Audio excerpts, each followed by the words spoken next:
Hi and welcome back. Now in this chapter, I want to talk about or introduce Azure Active Directory. So Azure Active Directory is nothing but an identity provider that's available on the Azure platform. So now before going on to Azure Active Directory, want to give the idea behind having an identity provider. So let's say that you work for a company. Now when you go ahead and log into the workstation or onto your laptop, as part of your organization or part of your company, you have to go ahead and enter a username and password. Now, normally while you do this login process, it will go ahead and authenticate your credentials against an identity provider. So the identity provider will actually have a database of all the usernames and passwords. Now, in an organization, you can actually use Windows Active Directory as an identity provider. There are a lot of features that are available with Windows Active Directory. And once you are authenticated, you could then be authorized to use multiple applications that are hosted within your company environment. So this is the basic concept of an identity provider. It basically helps in authentication, and it can also help in the authorization for users to access resources or applications within an on-premise environment. Now, when it comes to Azure, there is an identity provider similar to Active Directory, and that's known as Azure Active Directory. So this is an identity provider that's available on Azure. So a user can then get authenticated via Azure Active Directory and then get access onto Azure resources. Now, please note that there are options to go ahead and join these systems onto Azure Active Directory. And there are options to ensure that you can go ahead and use your Azure Active Directory credentials to log into the machine and then use those same credentials to go ahead and access resources in Azure. But for now, I just want to explain to you the concept that Azure Active Directory is nothing but an identity provider. So just some quick notes on Azure Active Directory. So this is Microsoft's cloud-based identity and access management service.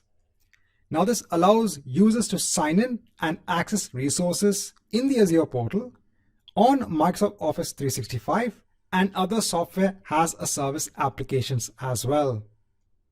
There are many features available in Azure AD in addition to just working with users and groups. You can also define applications that will need access to resources in Azure. There are also different pricing models available for Azure Active Directory. I'll just quickly go on to the Microsoft documentation to go ahead and show you those different pricing models. So here in the Microsoft documentation for Azure Active Directory pricing, so if you scroll down, so you have various pricing tiers that are available for Azure Active Directory. Now each of these different tiers have different features available with them. So you can actually go through all of the features over here. And then if you scroll right down, you'll actually get the cost when it comes to each of these pricing tiers. So in this chapter, I just want to give you a quick introduction onto Azure Active Directory.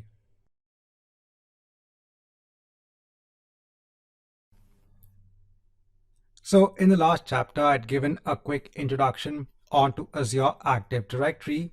Let's go on to the service itself in this particular chapter.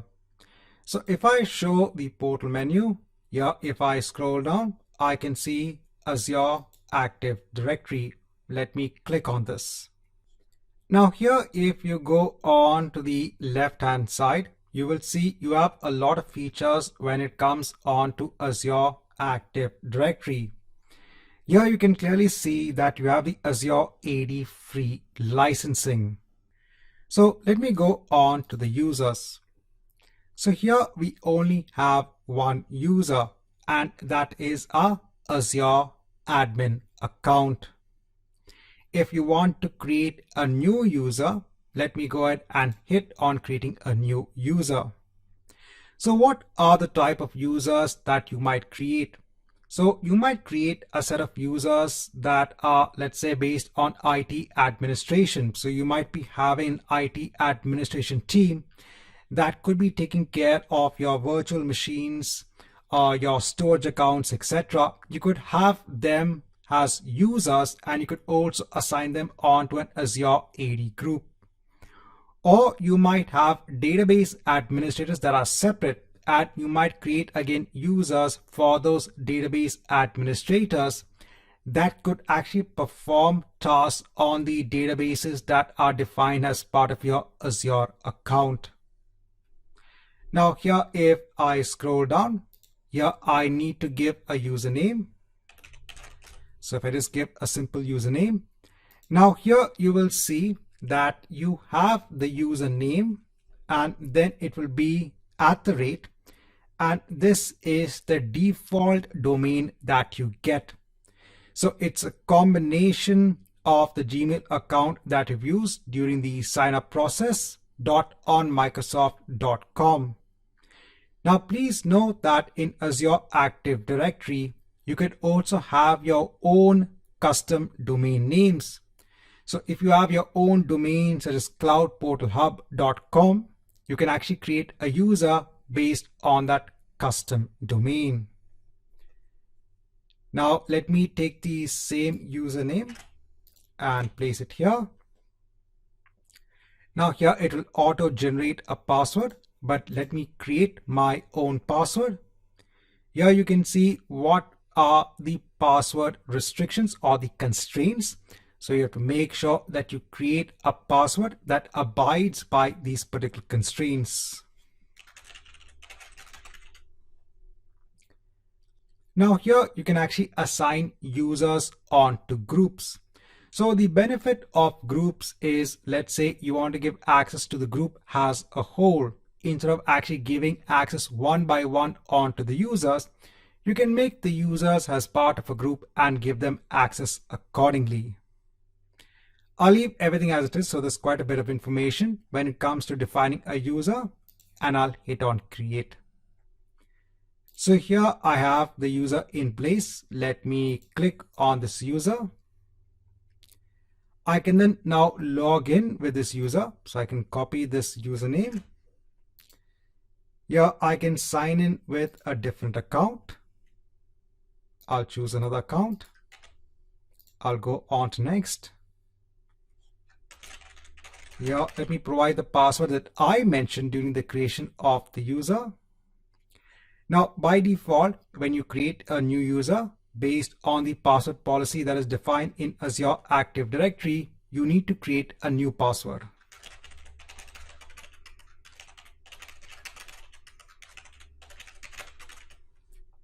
Then I'll click on sign in. So over here, it's just telling us how we can actually protect our account. Again, this is based on the security defaults as part of your Azure account. At the moment, I'll just skip it for now. So I'll do maybe later. So here we are in now the Azure account, tech support 4000, gmail.onmicrosoft.com has VM user. Now here, if I go on to all resources, I'm not getting anything. I'm just getting this dashboard. I can't see any of my existing resources. So this is because by default, when you create a new user, no access is given onto that user. You have to explicitly give access to the user. So let me log back as my Azure admin. So I can choose that same account which I have here. And let me enter my password.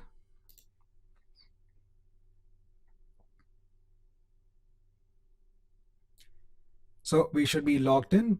I'll go on to all resources. So in this chapter, I first just want to cover the creation of a user. Now in the subsequent chapters, I'll show you how to give permissions to a user. This is based on another concept that is known as role-based access control. Hi and welcome back. Now we are going to go through role-based access control. So what is the purpose of role-based access control? Well, this provides authorization basically for the resources that are part of your Azure subscription. So in Azure AD, you can actually go ahead and create your identities. So by identities, they could be your users, or you could also go ahead and create application objects. So the first step is authentication, wherein Azure AD will go ahead and verify the user claims who they claim to be. After the authentication is complete, in order for the user to go ahead and access resources that are part of a subscription, you need to ensure the users are authorized to use those resources with the help of role-based access control. So remember, first of all, a resource is part of a resource group, and the resource group is part of a subscription. Now, when it comes to the Azure storage account, there are other ways for authorization as well. But if you want to authorize a user that has been authenticated onto Azure AD, in order to go ahead and ensure the user can go ahead and perform operations on the storage account, you can go ahead and provide role-based access control. So in this chapter, firstly, just want to give an introduction on to what is the purpose of role-based access control. Hi and welcome back. Now in this chapter, I'll just show you how you can go ahead and create your users in Azure AD. So on the left-hand side, you can actually go on to Azure Active Directory. So over here, this is your identity provider. Now, there are different aspects that are available in Azure AD. Now, if you go on to the user section, so I already have a set of users in place. You can go ahead and create a new user. So in this particular tenant, in this particular account, you can go ahead and create this new user. Now, if you scroll down, you can go ahead and give a username. So let me go ahead and give that username, and let me also give it the same name over here as well. Now you can go ahead and choose your tenant. So by default, I'm using my default tenant, my default directory. Now if I scroll down, let me go ahead and create my own password. You can attach the user onto groups and onto roles. So currently the user just has the user role, and then we can go ahead and hit on create. So now that we have the user in place, so if I go on to user 50, so if you go on to the user itself, so this is now the username which you have to use to log into this account. So now if you want to log in as user 50, we can do that. So we can go ahead and sign in with a different account. So I'll use another account. Let me go ahead and sign in.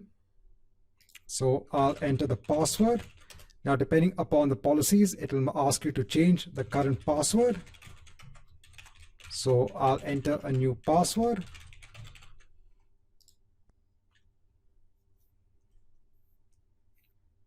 So over here, we are now signed in as that new user, that's user 50. Now, currently, as this user, we will have no access on to resources in this Azure account. So if I go on to all resources, I'll again come back onto this page. And the reason for this is that you have to explicitly give this user access onto resources in Azure. And the way that you do this is with role-based access control. Now, there will be different chapters on role-based access control. So in that, we'll actually go ahead and see how to give access on to resources in Azure. For now, I just want to go ahead and show you that you can go ahead and create users in Azure AD. You can at any point in time go ahead and switch on to your main Azure admin account. Now you can also go ahead on to Azure AD again, and you can also go ahead and create groups. So groups is nothing but a collection of users. So instead of giving access on to users one by one, you can give access on to the group, and the entire group will inherit that access.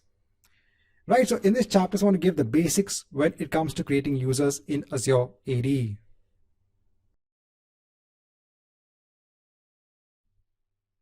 Hi and welcome back. Now in this lab, we are going to look at implementing role-based access control. But before we go into implementing role-based access control, I thought we'll first have a look at the documentation wherein you have the built-in roles for Azure resources. Now this page is very important from all of the Azure exam perspectives. So on this page, you will see the different built-in roles that are available for Azure resources.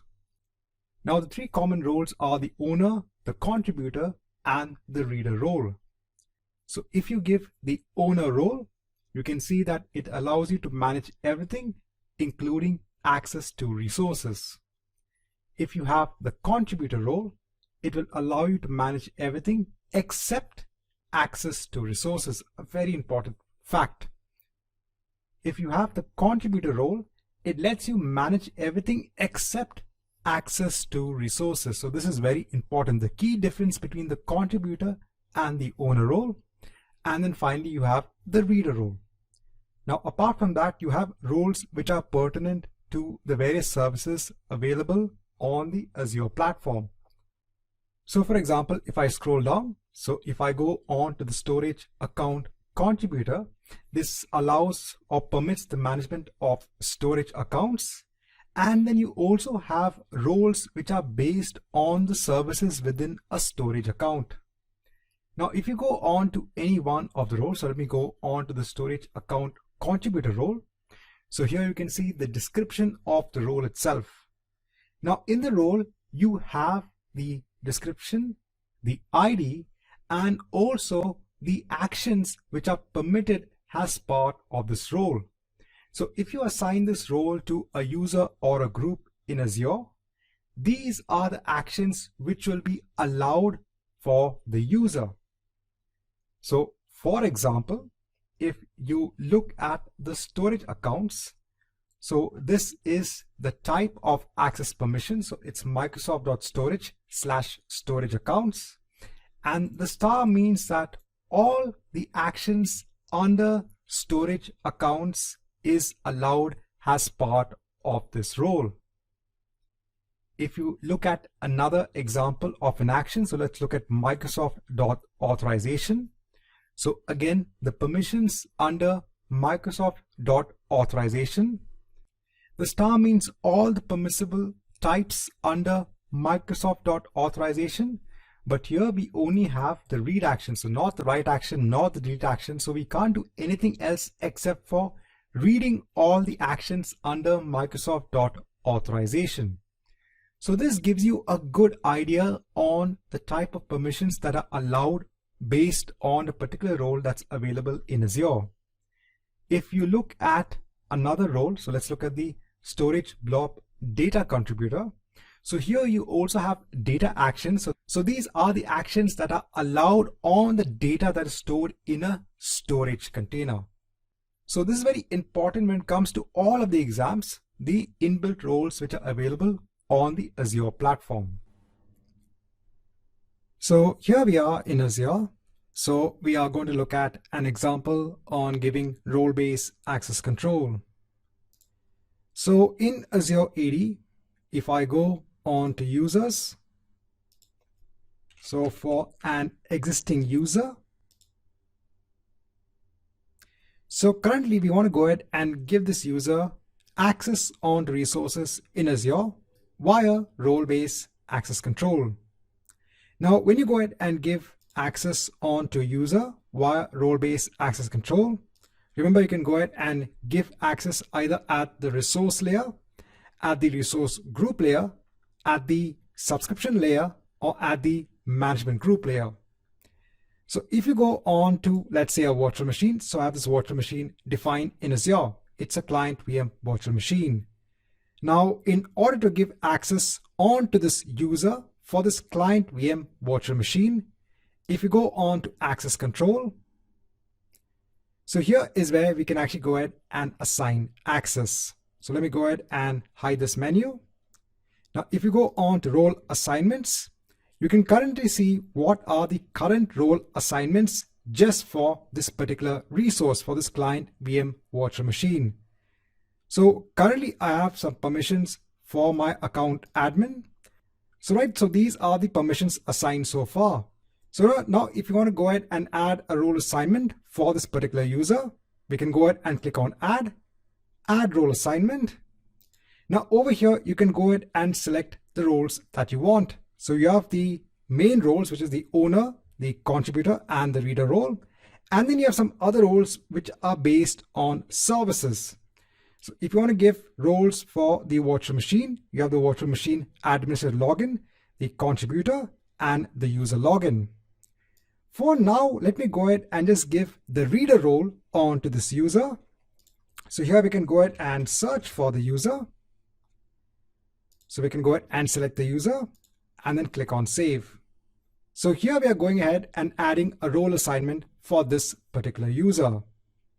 Now let's go ahead and log in as that user. So let me go ahead and sign in with a different account. So I'll use another account. I'll sign in as that user.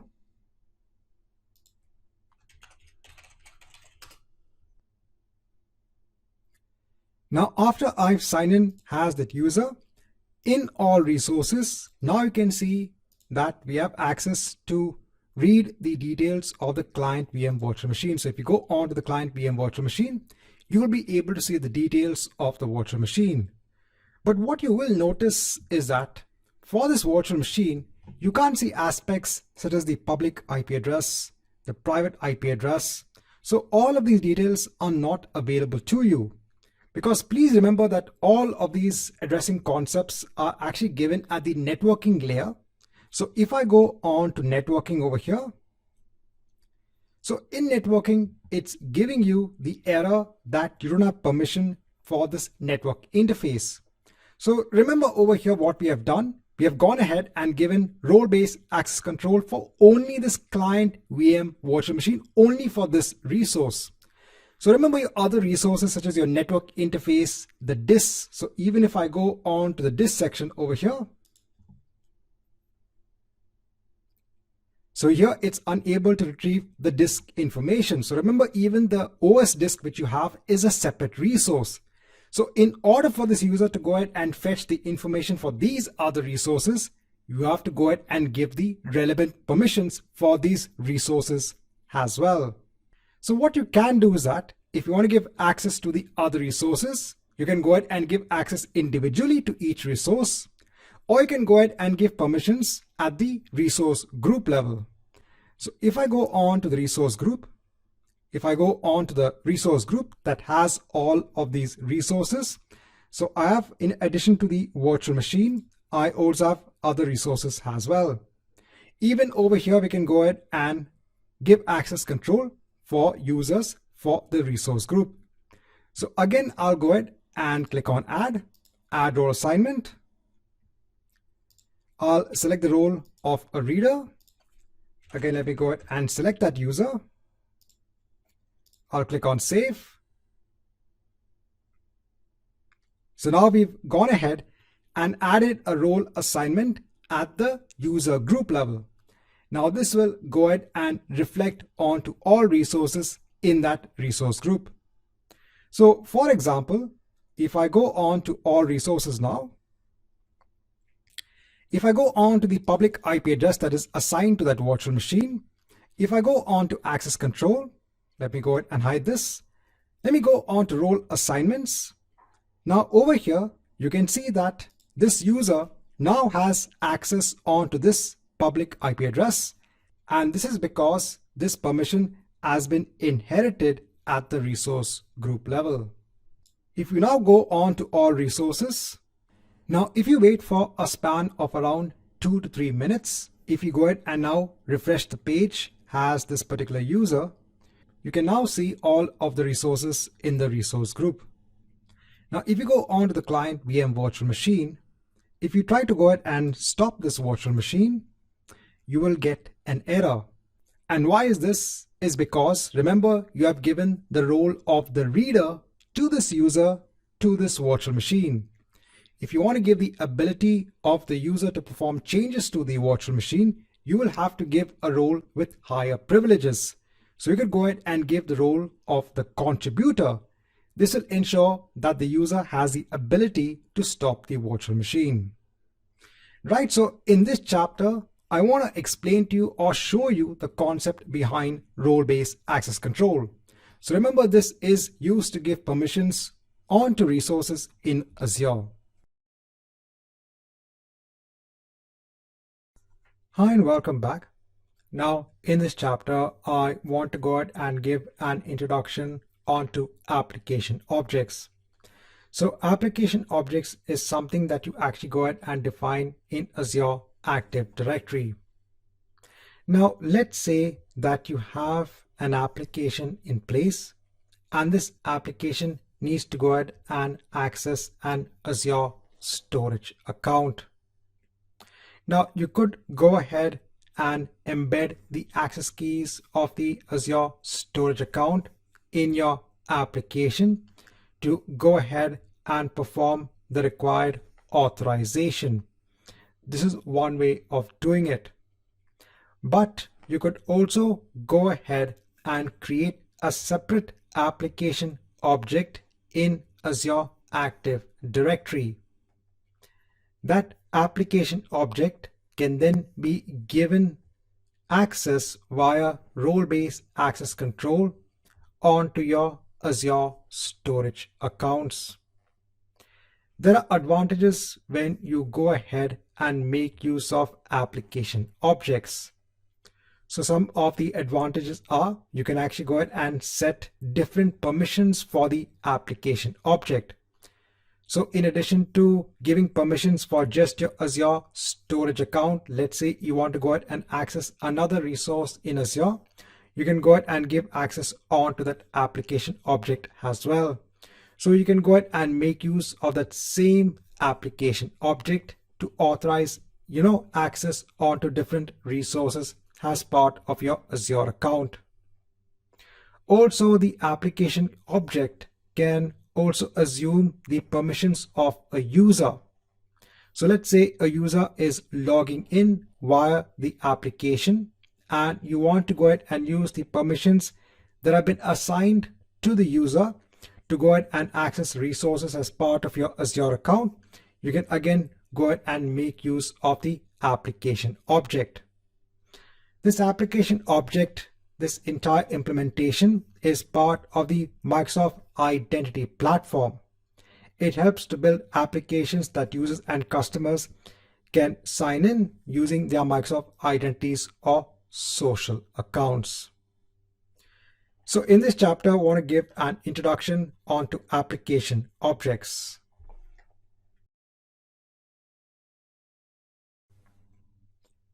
So now in this chapter, I want to go ahead and show you how you can make use of an application object.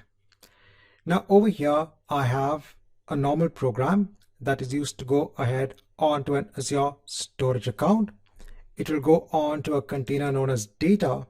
It will go ahead and download a blob with the name of sample.txt. This will be onto my local data folder. So we've already gone ahead and seen these commands before. So this will actually go ahead and download the blob. Now currently we are going ahead and making use of the connection string which is available for Azure storage accounts. But let me go ahead and show you now how you can make use of an application object. So the first thing that we need to do, so over here is my storage account. So if I go on to containers, if I go on to the data container, I have my sample.txt file. Right, this is just a very simple file.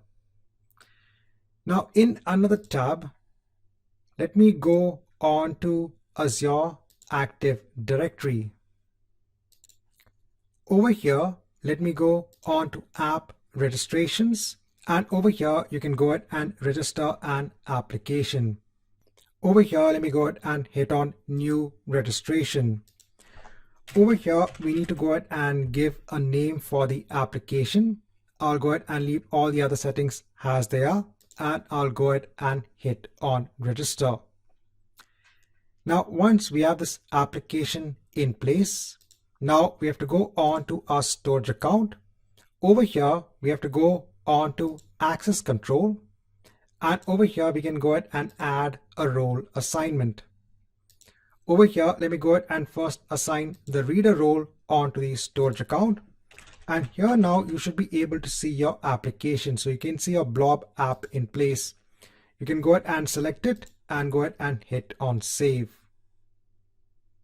Next, I'm going to go ahead and add a role assignment. This time, this is to go ahead and basically read the blobs in my storage account. So I'll go ahead and give the role of storage blob data reader. Over here, again, let me go ahead and search for Blob app. So I'll go ahead and choose it and hit on save.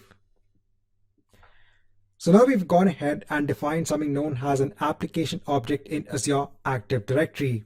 We've also gone ahead and given that application object access onto our storage account.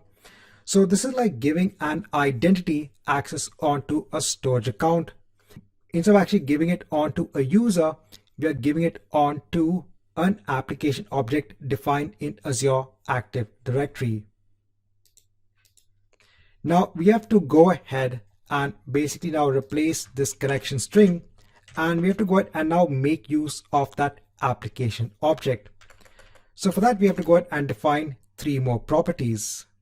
So over here, the properties, we need to add your tenant ID. So this is the directory ID for Azure AD. What is the client ID for your application, and the client secret. So let me go on to my application object. That's Blob app. Over here, I'll get the client ID. So I can go ahead and copy this onto the clipboard. Then I'll go ahead and replace it over here in the client ID. Next, we need the tenant ID. So the tenant ID is the directory ID. I can go ahead and copy it, go on to my program and replace it over here. Next, we need something known as a client secret. So over here, I can go on to certificates and secrets, and over here, I can go ahead and create a new client secret. So this secret is basically for our application. Over here, I can go ahead and give a name for the secret and click on add. Now let me go ahead and copy the value of the secret. And let me go ahead and replace it over here. So now we have the details of our application in place. So now over here, we don't need the Blob service client anymore. We don't need the Blob container client also anymore. We can go ahead and directly use now our Blob client class. And now over here, instead of using now the container object, let me go ahead and create a new Blob client object. And over here, we have many constructors in place. We can go ahead and specify the Blob URI. We could also go ahead and specify the connection string, the container name, and the Blob name. But over here, I want to go ahead and specify the Blob URI and something known as a credential. So now over here, I'm going to go ahead and paste in code. So first is something known as the client secret credential class. So the client secret credential class is basically part of the package of Azure.Identity, and it allows an application to go ahead and make use of a client secret that was generated for the application registered in Azure AD. So over here, let me go ahead and install the package of Azure.Identity. So this will go ahead and automatically install the package. Now over here, we have to go ahead and give our tenant ID, our client ID, and the client secret. Now over here, let me go ahead and just give a different name. So I'll name this as client credential. Now next is the Blob URL. So now over here, we don't need the container. we have to go ahead and give now what is the blob URL. So I'll go on to my storage account. Let me go ahead onto my containers. I'll go onto my data container. I'll go onto my sample.txt file. Let me go ahead and copy the URL onto the clipboard. I'll go onto my program, and over here, let me go ahead and define another property. So this is the blob URL. And we need to go ahead and ensure that it's converted onto a URI. Now over here, we can go ahead and give now the blob URI and basically the client credential. And now we can go ahead and use the blob client to go ahead and download our file. So currently now in my C drive, in my data folder, I don't have any files in place. Now let me go ahead and run this program. So it's saying the file is downloaded. If I go on to my data folder, I can see the sample.txt file in place, and here is the content. So over here, the major difference is that now, instead of directly going ahead and using the authorization keys of the storage account, we're making use of an application object. And remember, this application object can be given access onto other resources in Azure as well. So your application can go ahead and authorize itself to go ahead and make use of these resources just via this application object itself. Hi and welcome back. Now in this chapter, we'll have an introduction on to the Azure Key Vault service. So this is a cloud-based service that is used for hosting your secrets. And by secrets, I mean the use of storing encryption keys, certificates, and secrets such as your passwords. So normally, applications might be developed. These applications might be making use of encryption keys for encrypting data. Web applications might be using certificates in order to go ahead and secure traffic to the web application. Or application might be making use of passwords. So they could be having a password to connect onto, let's say, an Azure SQL database. Or they might be using keys to go ahead and connect onto an Azure storage account. Now, in order to go ahead and securely store, let's say, your encryption keys, your certificates, and your secrets, a company might go ahead and buy software that is specialized in going ahead and managing the storage and life cycle of these different artifacts. But over here, the company might need to go ahead and basically invest in infrastructure for hosting and managing that software itself. But with the use of the Azure Key Vault service, this is a completely managed cloud service in Azure. Using the Azure Key Vault service, you can go ahead, you can create and manage the lifecycle of your encryption keys, your certificates, and your secrets. This is the prime purpose of the Azure Key Vault service. So let's go ahead on to the next chapter and let's see how we can create a resource based on the Azure Key Vault.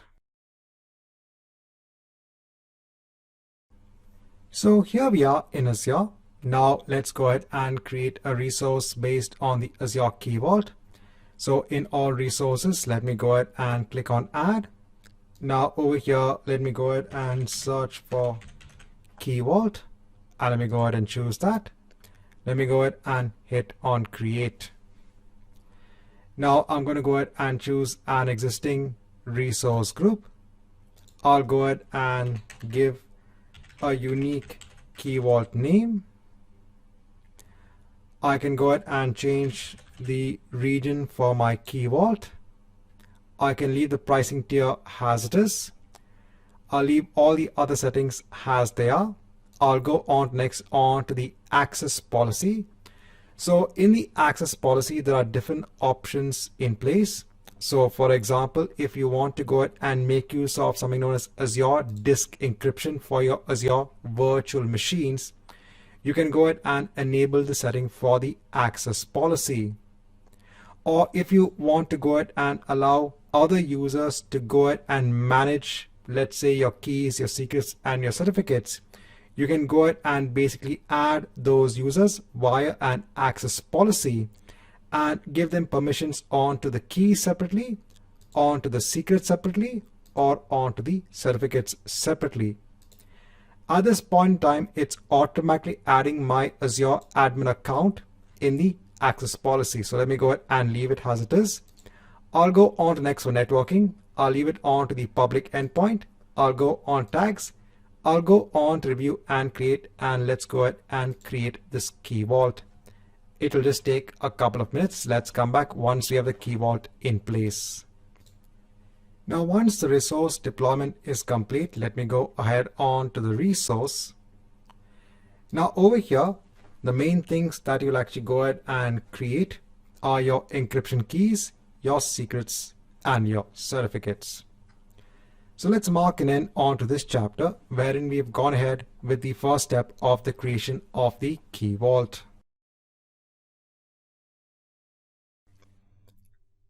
Now in this chapter, I want to go ahead and show you how you can make use of an application object to go ahead and access a secret in an Azure Key Vault. So early on, we had gone ahead and seen how to make use of the application object when it comes to accessing Blob storage. Now let's see how we can go ahead and make use of it to get a secret from a key vault. Now over here, I have a program in place to go ahead and manage this. So over here, I have basically my properties for the tenant ID, the client ID, and the client secret. Over here, I need to go ahead and give the key vault URL and the name of the secret. So over here, I have an existing key vault in place. Let me go ahead and take the key vault URI, and let me go ahead and replace it in my program. Then I need to go ahead and get the value of the secret. So over here, let me go on to secrets. Let me go ahead and create a new secret. So over here, let me go ahead and enter DB password and a value. And let me go ahead and hit on create. Back onto our program, it's very easy. Again, we're making use of the client secret credential class to go ahead and pass in the tenant ID, the client ID, and the client secret. And then over here, we are going ahead and making use again of the secret client class to go ahead and get basically a handle onto our secret in the key vault. Over here, we are giving the key vault URL and what is basically the client secret that we got over here. Then I'm getting the value of the secret and I'm just writing it onto the console. Now, before we run our program, we have to go on to the key vault. We have to go on to access policy. And over here, we need to go ahead and add an access policy. So over here, let me go ahead and give the permissions when it comes to the secrets of list and get. Let me go ahead and select a principal. Now over here, I can go ahead and select my same Blob app and I can go ahead and hit on select. I can go ahead and click on add and I can go ahead and click on save. So we have to ensure that our application object is given access on to the secrets in the key vault. Now let's go ahead and run our program. And here you can see you're getting the value of the secret. So in this chapter, I want to show you how you can make use of application objects to go ahead and access the values of your secrets.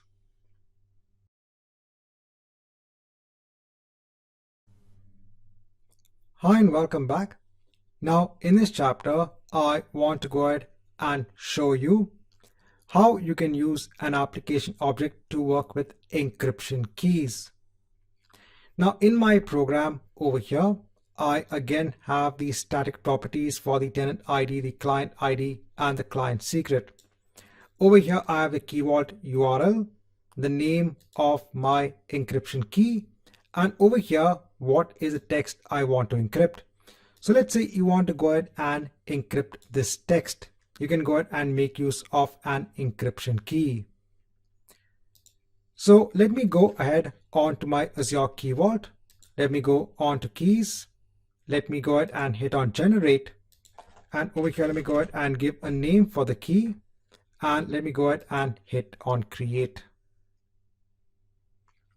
Now, once we have the key in place, let me go ahead and explain what I'm doing in my program. Again, making use of the client secret credential class.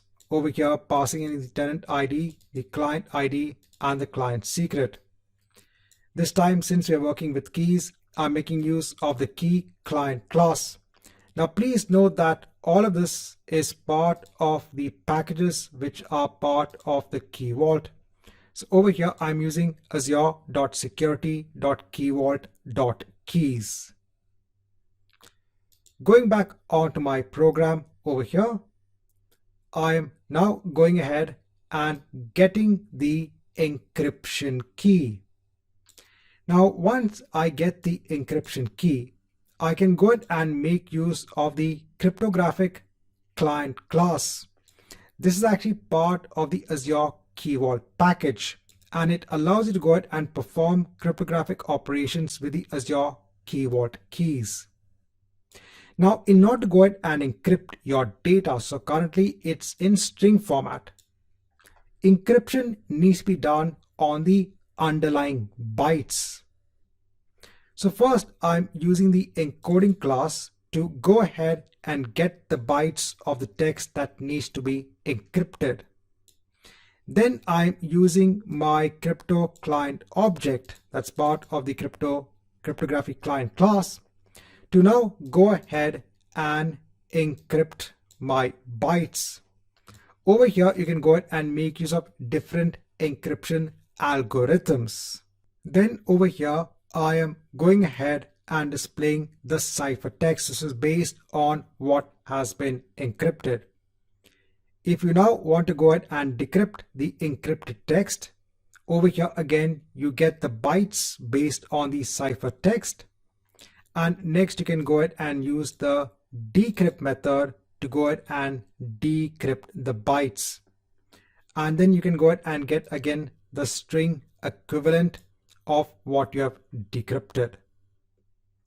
So before running this program, so let me go on to my Key Vault. I'll go on to access policies. Over here, let me go ahead and add an access policy. Over here, now I need to go ahead and give key operations. Over here, I need to go ahead and give the operations of get and list. At the same time, I also need to go ahead and give the operations of decrypt and encrypt. Let me go ahead and click on add. Now over here, let me go ahead and add the principal. So I'll go ahead and choose my Blob application. I'll go ahead and hit on select, click on add, and then go ahead and click on save. Once this is in place, let me go ahead and run my program.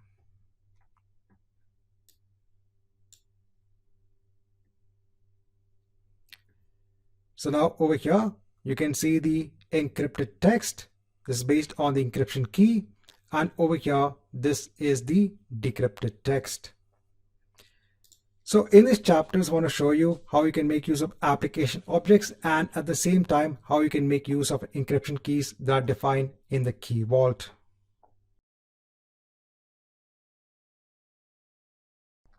Now in this chapter, I want to go through the difference between the access policy, which is available for your Azure Key Vault.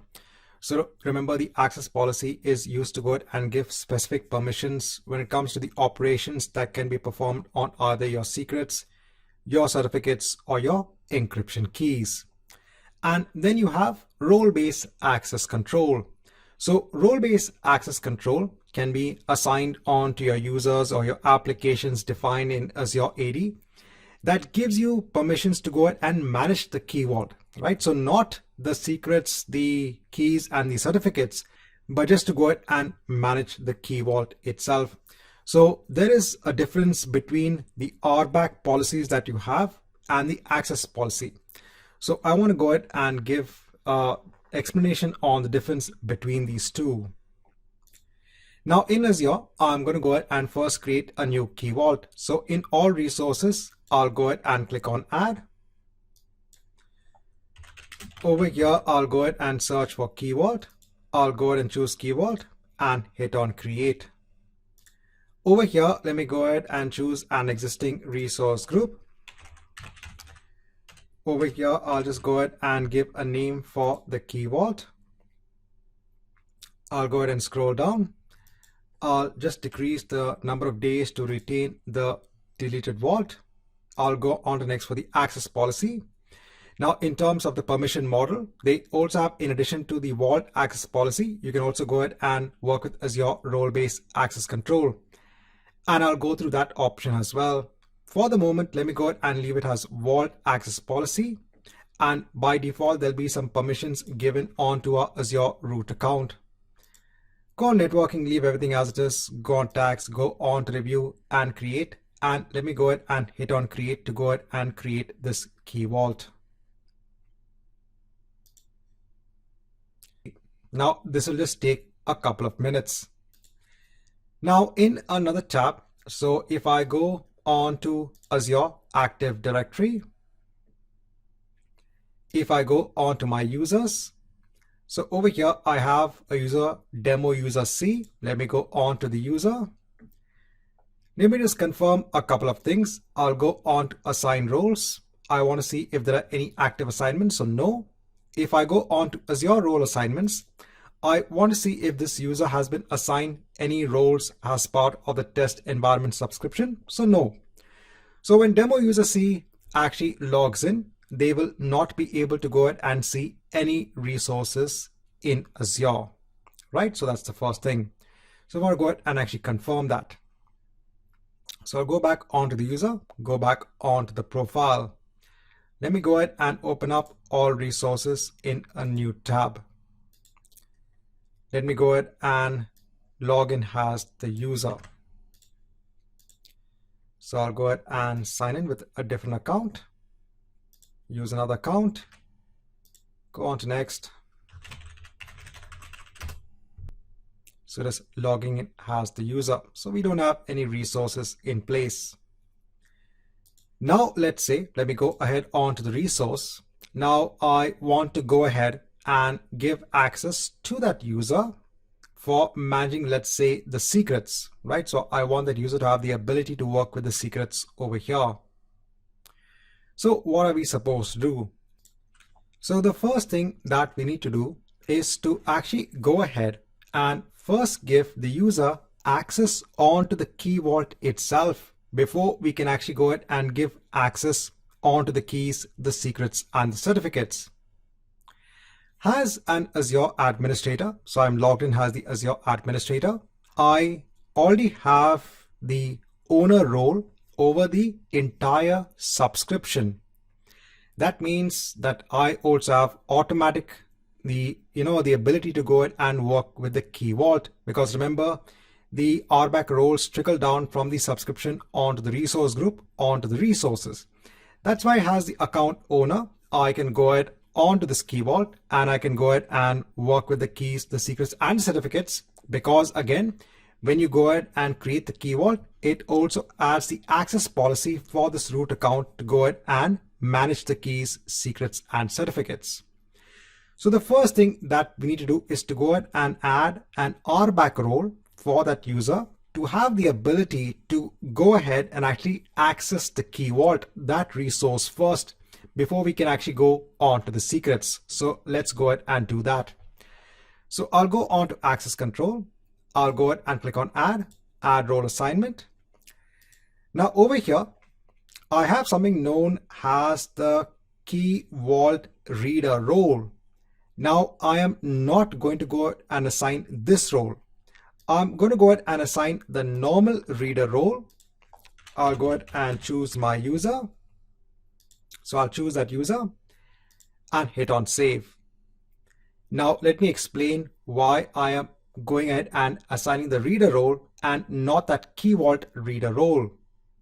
So it's very important to go ahead and look at the built-in roles that you have in Azure. So let me go on to the Key Vault. So let me go ahead and find for Key Vault. So over here, let me go on to the Key Vault reader role. So over here, it reads the metadata of the key vaults and the certificates, keys, and secrets, right? That's fine. But this only works for key vaults that use the Azure role-based access control permission model. So that's important. Over here, remember, we are using the access policy permission model and not the Azure role-based access control permission model. That's why there is no point of us actually giving the Key Vault reader role. And that's why I'm giving the normal reader role. So now let me go ahead onto the tab as demo user C. I'll go ahead and hit on refresh. And now I have access onto the Key Vault. So if I go back onto the Key Vault, if I go onto role assignments, so over here I can see demo user C, right? The reader role. Now if I go on to the Key Vault, if I go on to, let's say, the secrets. So over here, I can't list any secrets or generate any secrets. This is not possible because now we have to go ahead and assign now access policies. So remember, access policies will now go ahead and give permissions over these individual features of the keys, the secrets, and the certificates. So even over here, if I go onto my secrets and if I go ahead and create a new secret,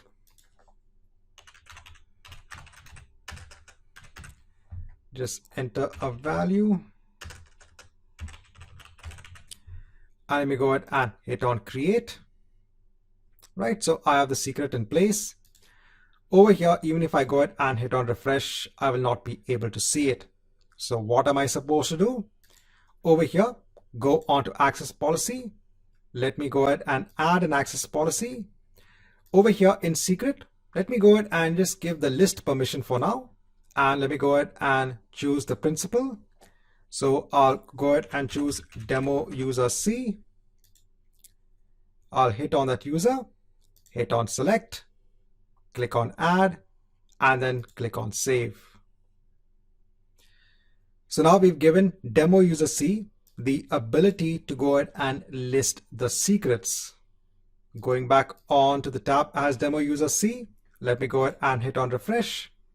And now you can see the secret. If I go on to the secret, I will not be able to go ahead and view the value of the secret because I don't have the get secret permission. So let's go ahead and rectify that as well. Going back onto the Key Vault over here, remember for demo user C, let me go on to secret permissions and let me go ahead and choose get and let me go ahead and click on save. Right, so that's done. Going back onto a tab, let me go ahead and hit on refresh. Now I don't have that warning message. I'll go on to the secret. And over here, I can go ahead and show the secret value. So in this chapter, I want to actually go ahead and give you that very important demarcation between role-based access control, which is used to go ahead and give permissions onto just the Key Vault, and then the access policies, which are used to go ahead and give permissions over your keys, your secrets, and your certificates.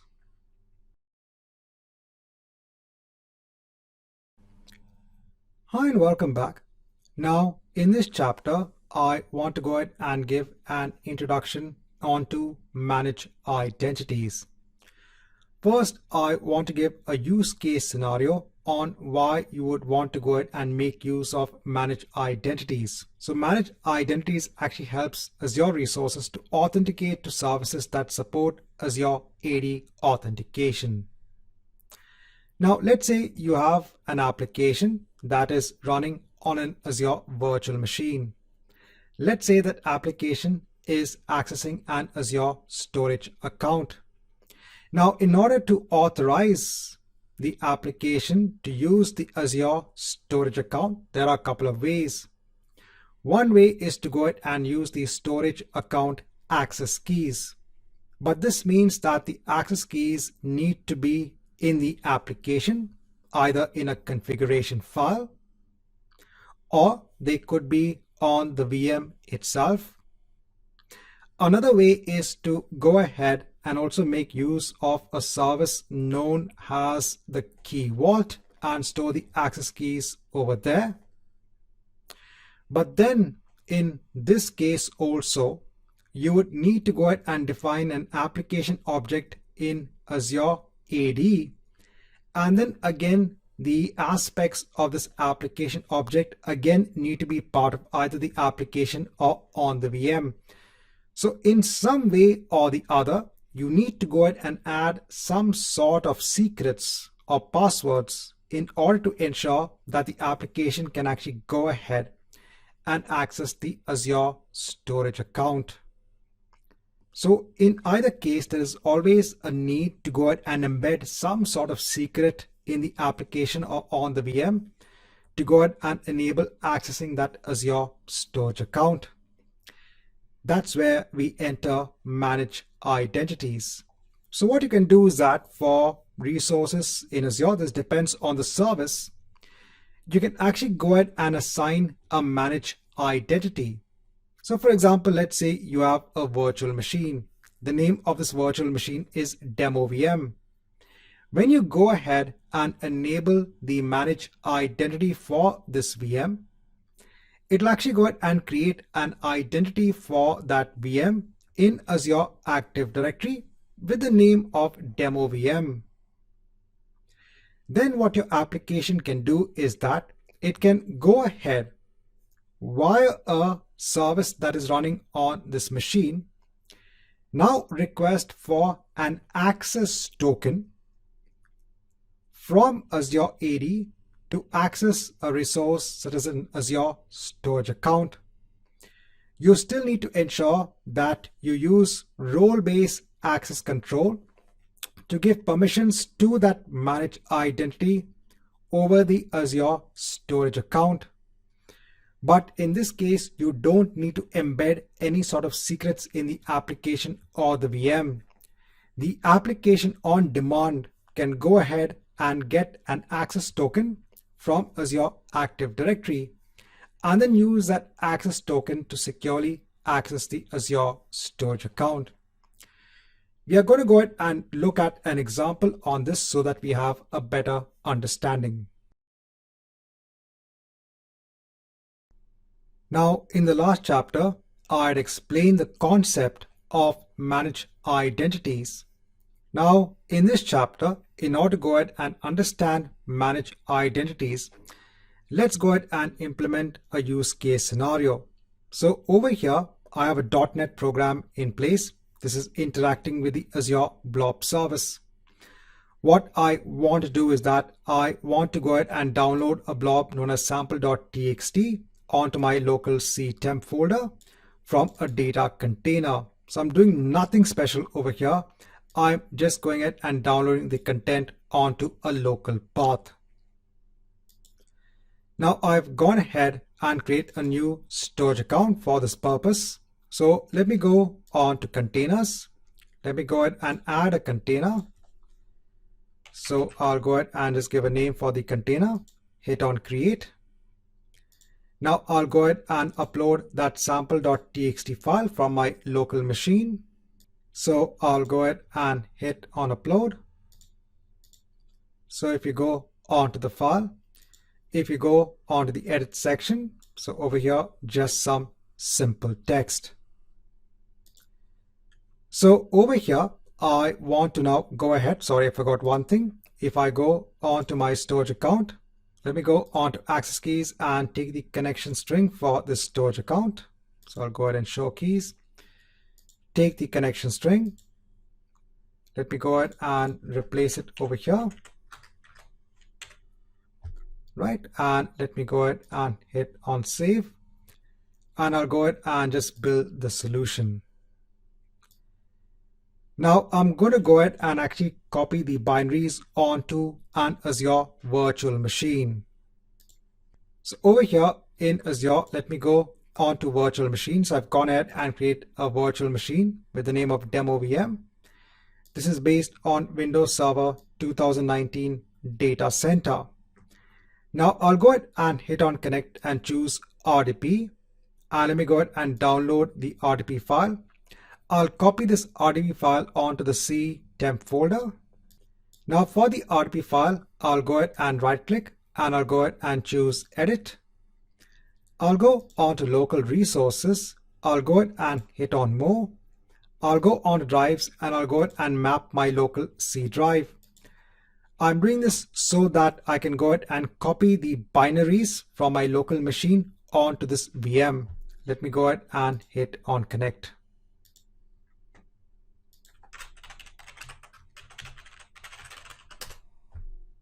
So I'll go ahead and hit on yes.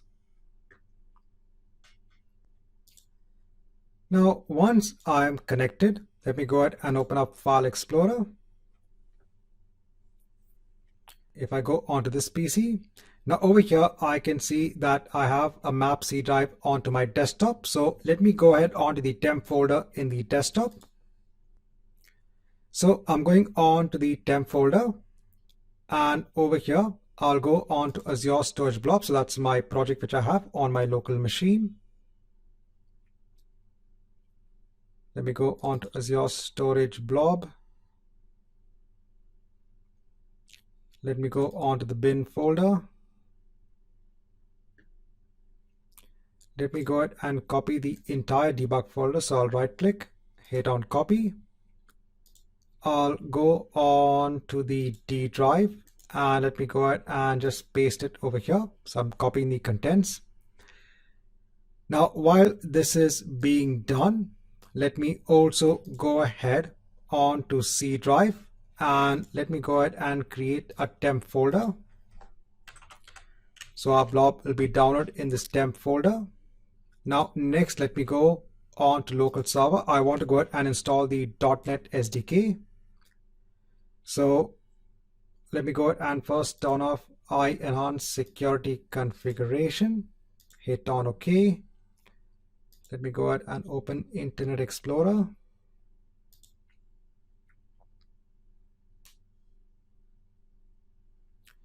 So since we are basing our solution on .NET Core 3.1,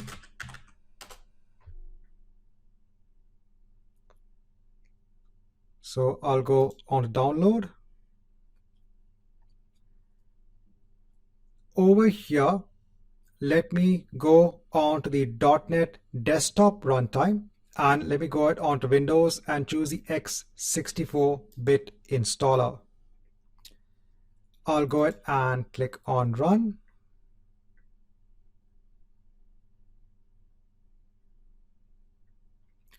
I'll go ahead and click on Install.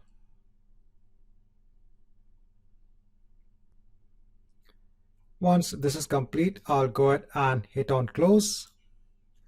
I'll go onto my D drive. So the contents have been copied. Now over here, I'll go ahead and run the file which is noted as an application. So let me go ahead and just double click it.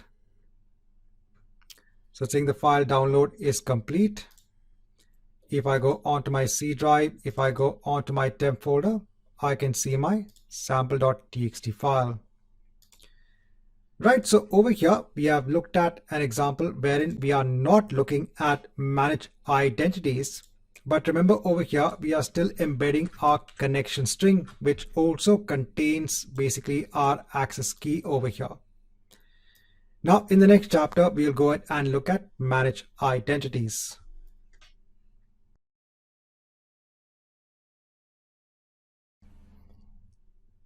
Now, over here, I'm showing you the program which we are going to go ahead and implement when it comes to the manage identity. Over here, again, this is a simple console-based application. First, I have basically a property which specifies my blob URL. Over here, there is no such thing as the access key connection string, nothing. We have the name of our storage account, which we have to go ahead and replace. So going back onto Azure, let me go onto my storage accounts. I'll go on to manage store. I'll go ahead and copy this, and let me go ahead and replace it over here. We have our data container and the sample.txt file. And over here, the download path is the same, C drive temp sample.txt. Now over here, I am not going ahead and creating the Blob service client. I am not going ahead and creating the Blob container client. So I'm not using those classes, because over here, I am not going ahead and using any sort of access keys, connection string, nothing. I'm going to be using the internal manage identity of the VM. So we're going to go ahead and copy the same program, the binaries, onto our virtual machine. When we run this program will actually go onto the internal service that actually runs on the VM, and it will go ahead and get an access token. Now, this class of default Azure credential is a class that is available in .NET that helps to easily get this access token. Now, I have another chapter wherein I'll show you how to get the access token using PowerShell so that you have a better understanding of the access token itself. But then to go ahead and hide that entire implementation of getting the access token, you can actually go ahead and use the default Azure credential class. So what this credential class does is that this is basically part of the Azure Identity client for .NET. It has support for service principal authentication, manage identity authentication, and user principal authentication.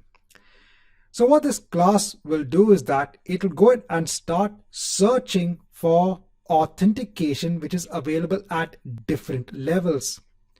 So first it will go ahead and search the environment variables on that VM to see if there are any sort of credentials that are available to authenticate with Azure.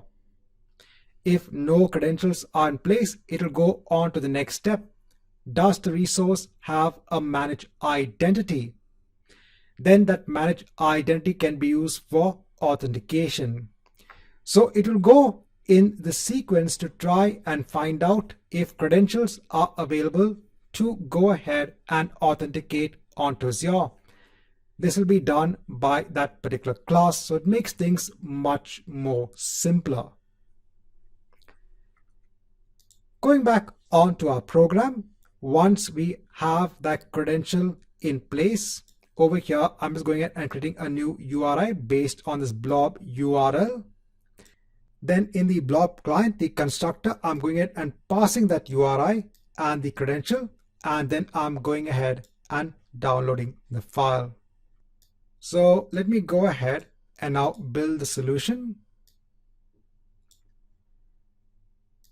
Now I'll go on to my VM. Over here, let me go on to the D drive. Let me go ahead and delete the previous debug folder that we have. I'll go on to the temp directory on the C drive on my machine. So I'm going on to my temp folder. Now the project is basically manage identity, so I'll go on to it. Go on to manage identity. Go on to the bin folder. Now let me go ahead and copy the debug folder. Go on to D drive. Go ahead and paste it over here. Now, if we run this program, do you think everything will just work as it is? Because we've done nothing else. Well, we have to go ahead and enable that managed identity for our virtual machine. So if I go onto my VM, so let me go back onto VMs, virtual machines. I'll go onto demo VM. Over here, if you go onto identity, you can go ahead and turn on the system assign identity, and you can go ahead and now click on save. So now what this will do is that it will go ahead and create an identity for this VM in Azure AD. So there are services in Azure, such as your Azure Web Apps, your Azure VMs, and other services which also have this capability of enabling this identity. This allows services to securely authenticate with another service in Azure. So now over here, you can see it has an object ID, and that's because now in Azure AD, there is now an identity in place for this virtual machine. Now, once we have this in place, we have to go on to our storage accounts, and we have to ensure that we add role-based access for this identity for our VM. So for the manage store, I'll go on to add. Let me go ahead and add a role assignment. So over here, first I'll go ahead and choose the reader role. This will go ahead and actually have permissions to read the storage account. And now over here, if I go ahead and search for demo VM, I can see the identity. I can go ahead and choose it and click on save. Now we have to go ahead and add another role. This is for basically having the permissions to read data in the storage account. So I have to go ahead and click on add role assignment. Over here, let me go ahead and choose the storage blob data reader role. That should be enough. I'll go ahead and search for demo VM, choose demo VM, click on save. Now it may take some time for the roles to kick in. So let me just wait for around 2 to 3 minutes. Now I waited for around 2 to 3 minutes. Now let me go back onto my VM. Over here, I can see my debug folder also in place. Let me go ahead and click on the folder. Now over here on manage identity, let me go ahead and run the program. I can see the file download is complete.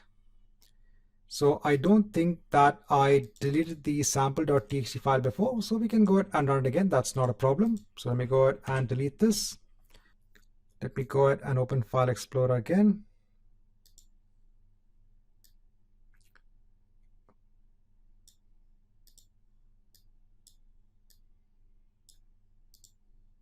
Let me go on to the D drive, go on to the debug folder and run the program again. And now I can see my sample.txt file in place. So now over here, we have not gone ahead and embedded any sort of access keys, nothing. Everything is working on the basis of the managed identity.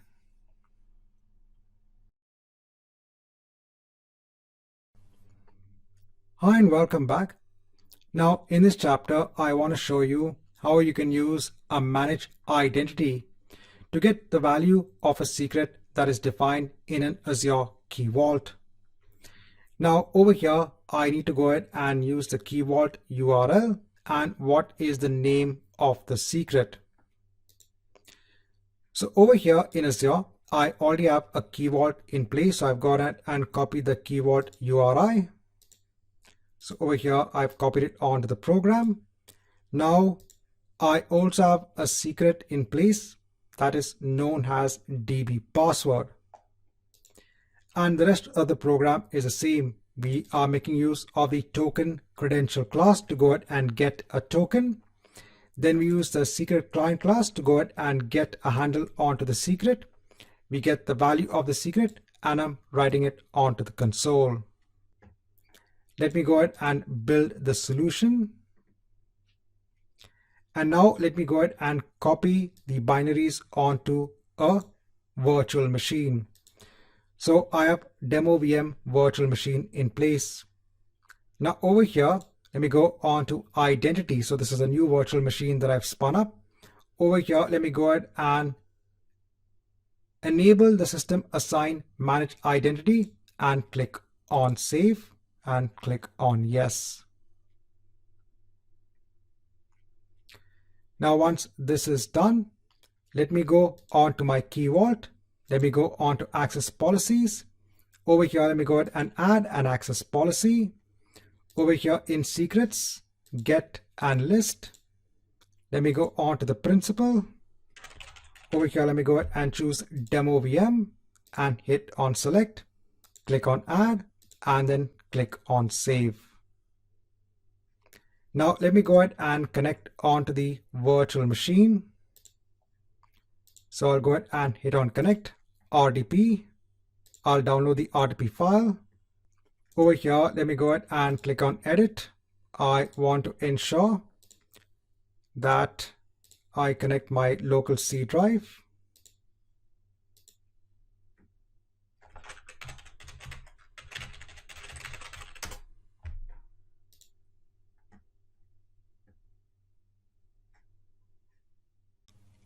Now, once I'm connected onto the machine, I've also ensured that I've installed .NET Core 3.1, the desktop runtime. So I'll open up File Explorer. Let me go onto the C drive on my desktop. I'll go onto one of my temp folders. I'll copy the required binary files. I'll go ahead and copy it onto the D drive.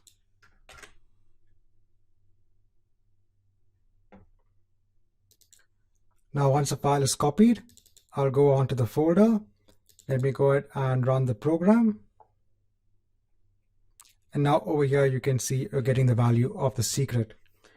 So again, over here, just another use case of how you can use manage identity to go ahead and fetch basically the secrets from the key vault. Now, in the last chapter, we had seen how we could use an inbuilt class to go ahead and use the manage identity of that VM to go ahead and internally get an access token. And with that access token, we were able to go ahead and authorize the use of an Azure storage account. Now over here in this program, I want to give you a better understanding on the concept of actually getting the access token. So in this program, we are not going ahead and accessing any resource. We are only going ahead and getting the access token. So in this program, I'm going ahead and first of all making an HTTP web request onto a URL. Now, when you go ahead and enable the manage identity for an Azure VM, you can actually go ahead and make a call onto the service that is on the VM to go ahead and get an access token. Over here, I am trying to go ahead and get an access token for the storage service in Azure. So you can go ahead and formulate a web request from .NET itself. Over here, I am setting the headers and what is the method? It's a GET request. Then I'm going ahead and getting the response onto the request. I'm going ahead and ensuring that I can read the response via a stream reader. I'm going ahead and writing the full response. Now the response has a lot of things in it. I am then going ahead and getting a dictionary collection based on the full response using the deserialize method, which is available as part of the JSON serializer class. And then I'm going ahead and getting just the access token. Now again, over here, let me go ahead and build this solution. Now, once this is done, I'll go on to my VM. Let me go on to the D drive. Again, just delete the debug folder. I'll again go on to the temp folder or the C drive on my local workstation. So again, it's the manage identity program that I have. I'll go on to manage identity. I'll go ahead onto the bin folder. I'll go ahead and copy the debug folder onto the D drive. So I'll go ahead and paste it over here. Let me wait till this is complete. Now, once the copy is complete, I'll go on to the folder. Over here, let me go on to command prompt.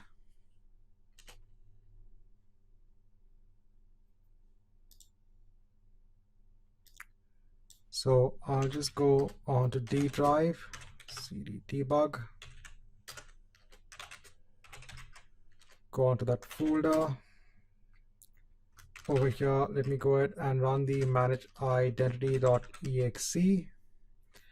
Now over here, you can see the full response. So in this response, you have the access token, but in addition to the entire access token, you also have other artifacts such as the client ID, the expires in, etc. So over here, I am just getting the access token. So this is what happens internally. So you make a call onto that URL in the program over here. So what happens is that, as I mentioned before, if you go ahead in your program and if you make basically a request onto this URL, you can actually go ahead and get an access token. And then you can go ahead and use that access token to go ahead and get access onto resources in Azure.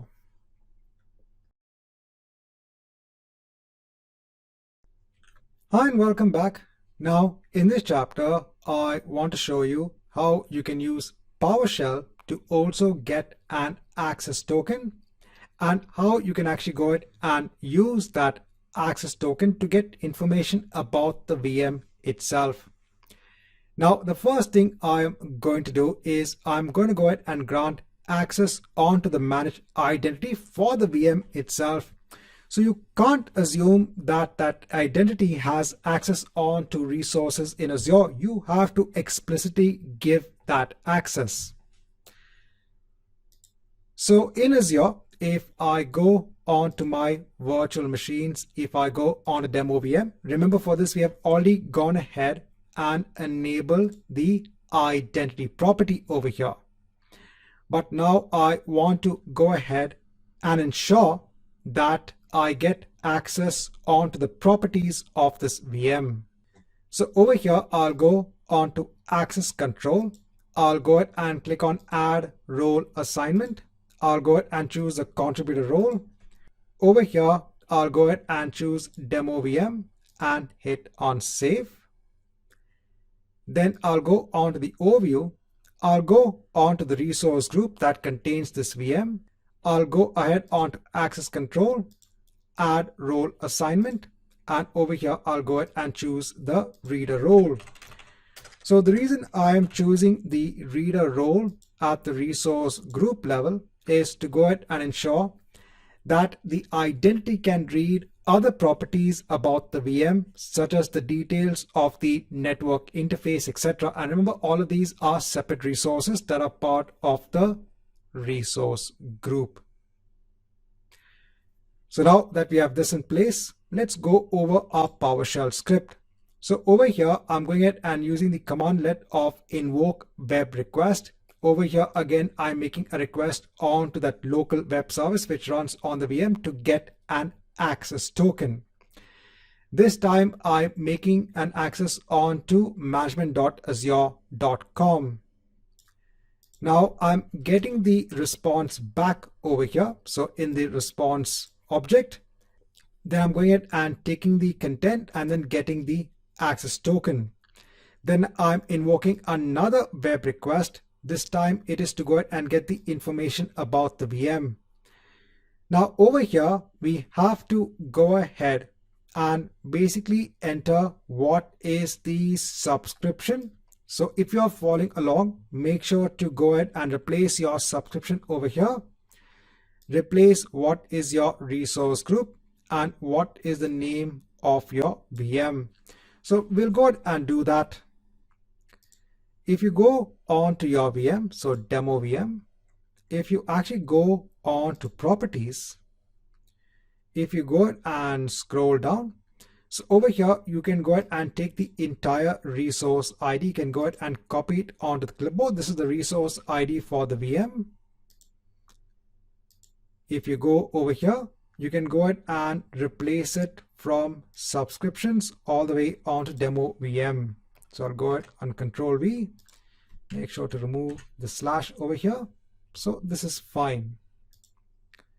Now let's go ahead and execute these commands. So the first thing is to go ahead and make a request onto that service, the identity service.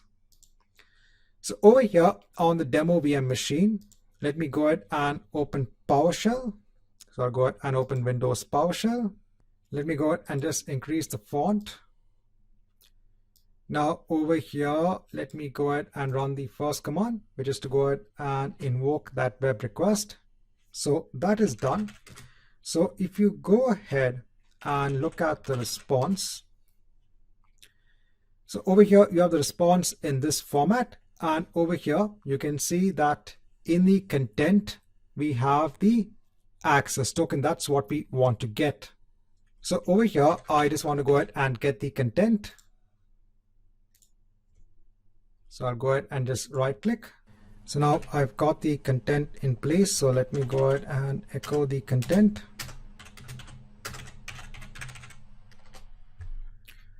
So over here now I just have the content. Now I have to go ahead and just get the access token. So just getting the access token. So now if you go ahead and echo the access token, right? So we only have the access token now. Let me go ahead and just clear the screen. Now I'll go ahead and invoke the web request. So that is also done. And now if I go ahead and do an echo of VM info, I'll get the information about the virtual machine. So in this chapter, I just want to go ahead and show you how you can request for access tokens via PowerShell.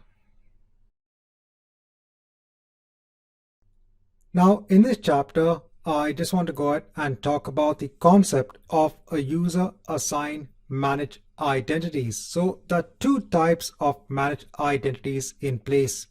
So we have been looking at the system assign manage identity, wherein everything is managed by Azure itself. So normally the system assign identity is only created for that Azure resource, and the entire lifecycle is managed by Azure itself. When you go ahead and delete the resource, the identity also gets deleted.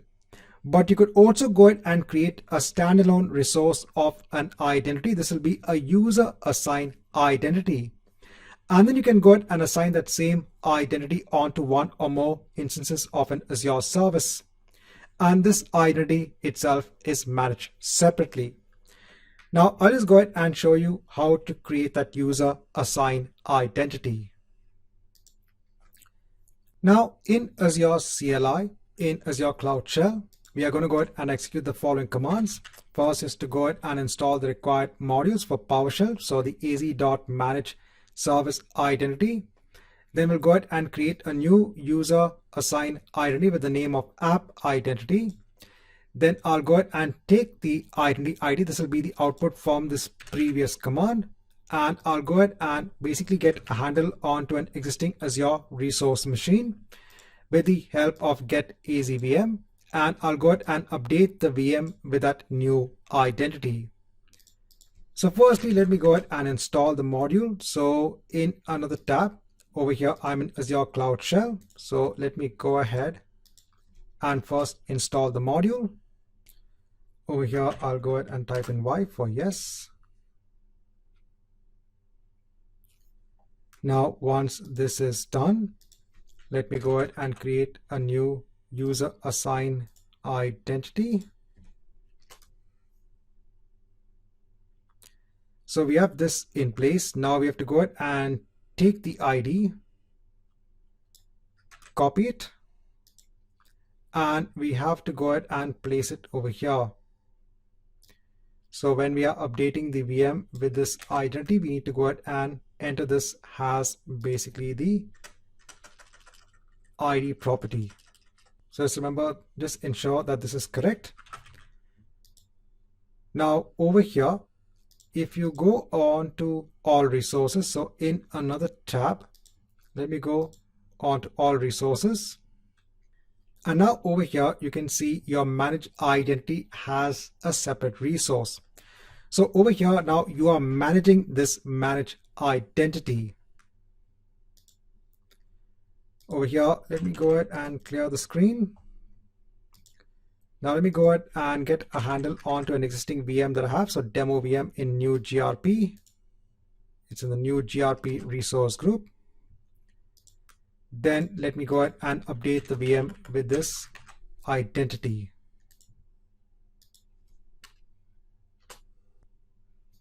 Now, once this is done, if you go onto the VM, if you go onto identity, now over here, if you go onto user assigned, you can see the user assigned identity over here. And then you can go ahead and give access onto this identity onto other resources in Azure. It's the same concept. The only difference is that over here, you are going ahead and managing this identity.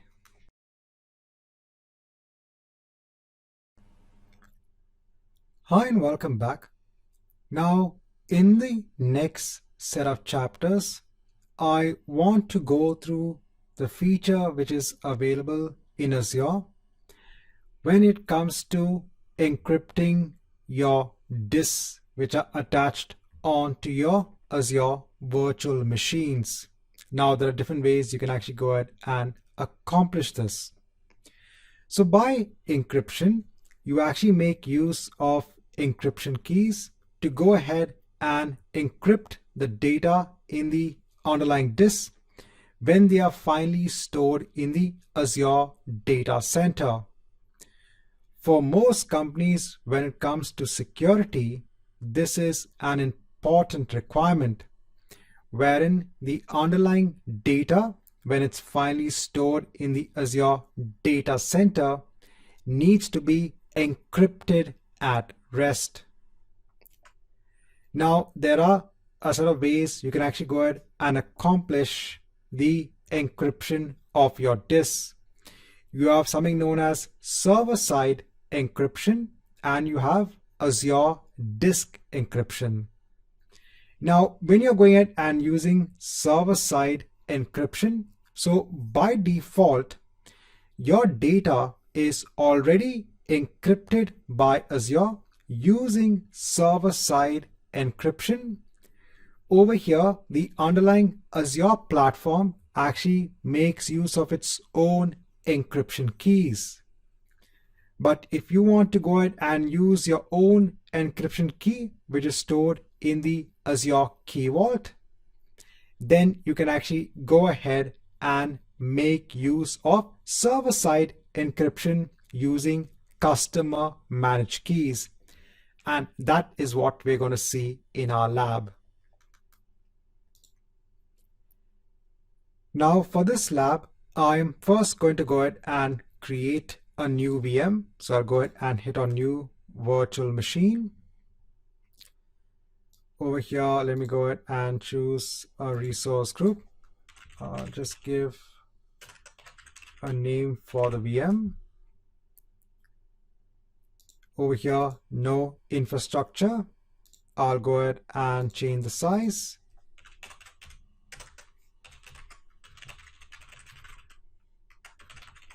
Just enter the account details. I'll go on to next for the disk. Now over here in terms of the OS disk type, so it's going ahead and using premium SSD. Now I'm going to go ahead and create and attach a new disk over here. So I'll go ahead and name this as data disk. I'll go ahead and change the size. So I'll just choose a lower size, hit on OK. Now over here in the encryption type for both this disk and also your OS level disk, by default, it is actually going ahead and using encryption at rest. So this is server-side encryption. It is going ahead and using platform managed keys. So these are the keys that are being managed by Azure themselves. So I'm going to go ahead and accept this at the moment. You can see the same thing is also in place for premium SSD. You can see the same setting is also available for your OS level disk. So you have encryption at rest also with customer managed keys, and also double encryption where you can go ahead and use both your platform managed and your customer managed keys. So at the moment, let me leave it as it is. Let me go ahead now and create this virtual machine. So let me go ahead and hit on create. Let's come back once we have the VM in place. Now, once we have the VM in place, let me go ahead on to the resource. So if you go on to the disk, so over here you have your OS level disk in place, and you also have your data disk. Now, if you go on to the OS level disk, over here you can see what are the settings for the disk. If you go on to encryption, so over here you can't change the encryption type unless you go ahead and stop the VM. So I'm going to go ahead on to the overview of the production VM, and let me go ahead and stop the Azure virtual machine. Now, one of the main reasons why I'm doing this right now and not during the creation of the VM itself is I want to go ahead and show you this aspect that if you want to go ahead and enable encryption with customer managed keys at a later point in time, you have to go ahead and first deallocate your virtual machine. Now, in the meantime, while this is being done, let's go ahead and do a couple of things. First of all, we have to go ahead and create an encryption key. Since we are going to go ahead and use our own key in the Azure Key Vault service, let's go ahead and create an encryption key. So over here, I have a key vault in place. This is in the same location as my VM. Let me go on to keys and let me go ahead and generate and import a new key.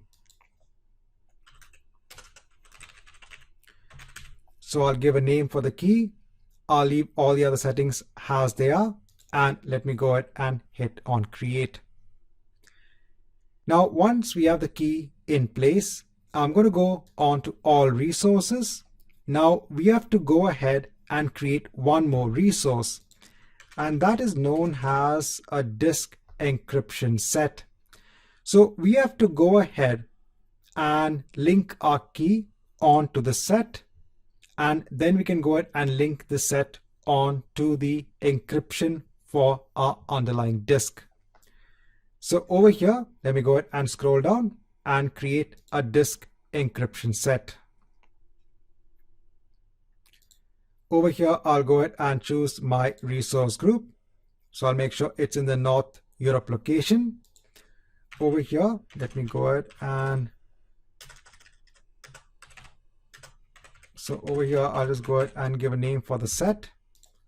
Now in the encryption type, so I'm going to go ahead and choose encryption address with a customer managed key. I'll go ahead and click on to select a key. I'll choose my key vault. I'll choose my key. And now let me go ahead and choose the version of the key.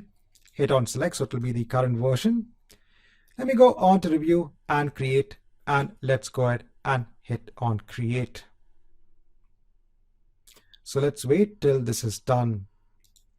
Now, once the deployment of the encryption set is complete, now over here, it's giving me a message. It's saying in order to go ahead and now associate a disk, an image, or a snapshot with this disk encryption set, we have to go ahead and grant the permissions accordingly. So let me go ahead and just click on this. So this will automatically now grant the privilege of this encryption set onto our key vault. So if I just go ahead onto a new tab in all resources, let's go over onto our Azure Key Vault. Let me go on to access policies. And now in the access policies, I can see now my new encryption set has been given permissions onto the key vault. These are the key permissions. Now, once the VM is in the stop state, let me go back onto disk. Let me go on to my OS level disk. Let me go on to encryption. Over here now, let me go ahead and choose encryption address with a customer managed key. And now let me go ahead and choose my disk encryption set. And let me go ahead and hit on save.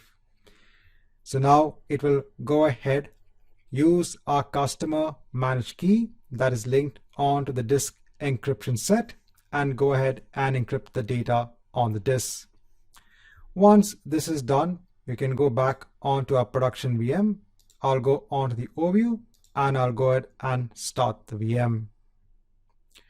Right, so in this chapter, I just want to go through server-side encryption. Now, in the earlier chapter, we had seen server-side encryption using customer managed keys. Now, in this chapter, I want to go ahead and show you another way you can go ahead and achieve encryption, and that is with the use of Azure Disk Encryption. Now, server-side encryption can be used irrespective of the underlying operating system that is being used on the VM itself.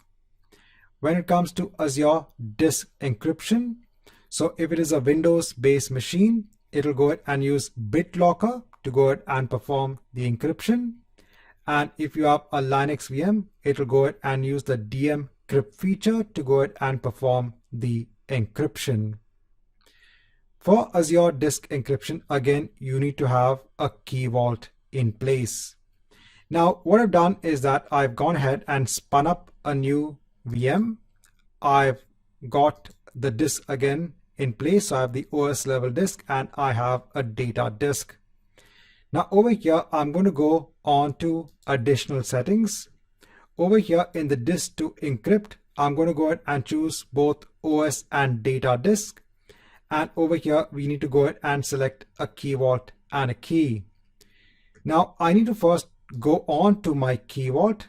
So if I go on to the access policies for a key vault, over here, I need to go ahead and enable the setting of Azure Disk Encryption for volume encryption, and then go ahead and click on save. Now going back onto my disk settings, if I go ahead and click and select a key, over here, I'll select my key vault. Over here, I'll go ahead and select a key that I have. I'll go ahead and use the current version, and let me go ahead and hit on select, and then let me go ahead and hit on save. So now it will go ahead and perform the disk encryption settings. So now once this is complete, now you have Azure Disk Encryption in place. Now just a quick note, in addition to the Azure portal, you can also go ahead and use PowerShell and also Azure CLI to go ahead and achieve Azure Disk Encryption. Over here, in order to go ahead and enable Azure Disk Encryption, you have to go ahead and use this command. Over here, you will actually go ahead and also specify what is the volume type, whether you want to go ahead and only encrypt the OS disk or all of the disks. Over here, you also have examples as well. So over here, you'll give the name of the VM, and over here, you'll give the name of the vault.